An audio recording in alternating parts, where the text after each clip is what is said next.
Welcome to the ALCON S2 Daily Update Brief for 10th of November 2023, information cut-off 1600 hours New Zealand time. Bottom line up front, Russia maintains relatively capable ammunition production capabilities. The People's Liberation Army conducts exercises simulating attacks on Taiwan. International coverage, Middle East. Over the last 24 hours, Israeli forces have conducted strikes in several Lebanese localities, with drones being used in some attacks. Hezbollah has retaliated against these actions by targeting a military site in the Shtola settlement with anti-tank guided missiles and engaged Israeli forces in the Tabika village near the Shamira settlement. Further, Hezbollah struck 2 Israeli Merkava tanks with anti-tank guided missiles in the Al-Mutala region, resulting in casualties and injuries among the tank crews.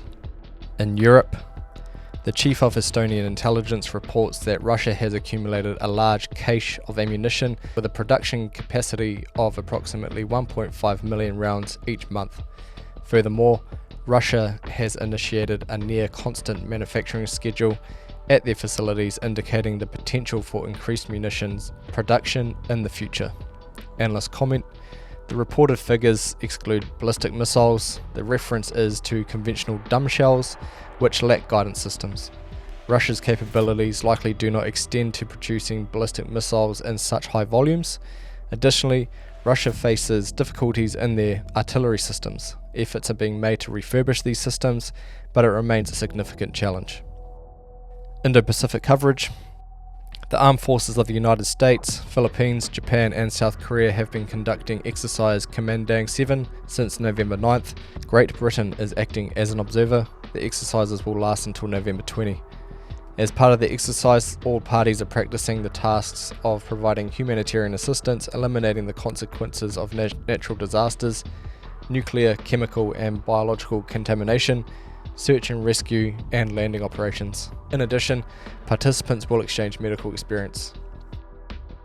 The reconnaissance ship Jinxing No. 799 of the PLA Navy sailed through the Usumi Strait in the East China Sea on November 8th through to the 9th. Since October, the ship has been involved in monitoring the activities of the US Navy, which performed tasks in the Western Pacific Ocean during a PLA Navy exercise. PLA Army Aviation have carried out strikes on simulated Taiwanese targets. The crews of the G-10 attack helicopters perform flights at low altitudes in combat formations during daylight and dark hours and search for and destroy sea and ground targets using onboard weapons.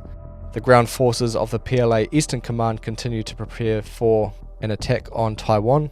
In the footage, attack aircraft training on one of the beaches in China, simulating the destruction of the first line of defense on the beaches of Taiwan. Analysts comment, this comes as General Charles Flynn, the commander overseeing over 100,000 US Army personnel in the Pacific, acknowledged the significant advancements made by Chinese military forces in recent times. General Flynn conveyed his apprehension about China's military developments, emphasizing the worrying trend if such progress continues over the next decade. Domestic coverage, Australia. Australian individuals are contributing substantial amounts of money to a Gaza aid group that has faced allegations of redirecting funds to a militant Islamic organisation. The organisation Olive Kids, established by the head of the Australia-Palestine Advocacy Network, has been linked to a Gaza health group reportedly associated with the Popular Front for the Liberation of Palestine, a group designated as a terrorist organisation. The chairperson of Olive Kids stated that their fundraising efforts in Australia are aimed at supporting the health and education of orphan children in the Palestine territories, and they were ensuring that all donations from Australia are used for this purpose. Analysts comment, the claims concerning this particular organisation are currently unverified. However, there have been separate reports of aid not reaching the people of Palestine, but rather being taken by the likes of Hamas for their own gain. That concludes the daily update brief for the 10th of November 2023.